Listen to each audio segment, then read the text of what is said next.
ছেঁড়া বস্তা থেকে মাটিতে পড়ে থাকা ধান কুড়িয়ে জীবনের ভরসা খুঁজছেন জ্যোৎস্না আক্তার। নদীর ঘাটে নৌকা ভিড়লেই শুরু হয় তার ব্যস্ততা। মাটিতে ছড়িয়ে থাকা ধান আলাদা করেন, ঝাড়েন, আবার কুড়িয়ে নেন যতটুকু পাওয়া যায়। কিন্তু এবার সেই ঘাটে নেই আগের মতো ধানের নৌকা, নেই আগের মতো কাজও। তাই দিন যত যাচ্ছে ততই বাড়ছে তার দুশ্চিন্তা। কিশোরগঞ্জের ভৈরববাজার নদীঘাটের জ্যোৎস্না আক্তার প্রায় ৩৫ বছর ধরে ঘাটে পড়ে থাকা ধান কুড়িয়ে চালাচ্ছেন সংসার। নেই স্বামী, এক মেয়েও এখন আর থাকে না সঙ্গে।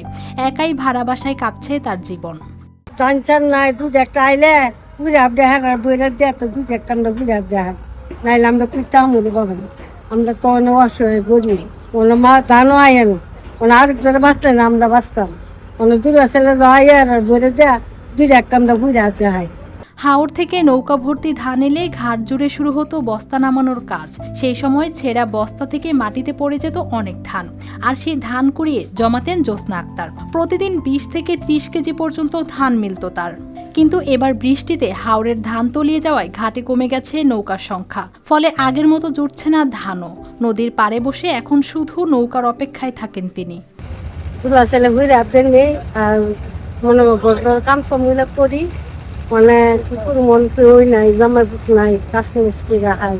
বয়সের ভার, একাকী জীবন আর অনিশ্চিত আয়ের মাঝেও প্রতিদিন ঘাটে আসেন তিনি, কারণ এই ঘাটেই জড়িয়ে আছে তার বেঁচে থাকার শেষ ভরসা। News desk, RTV।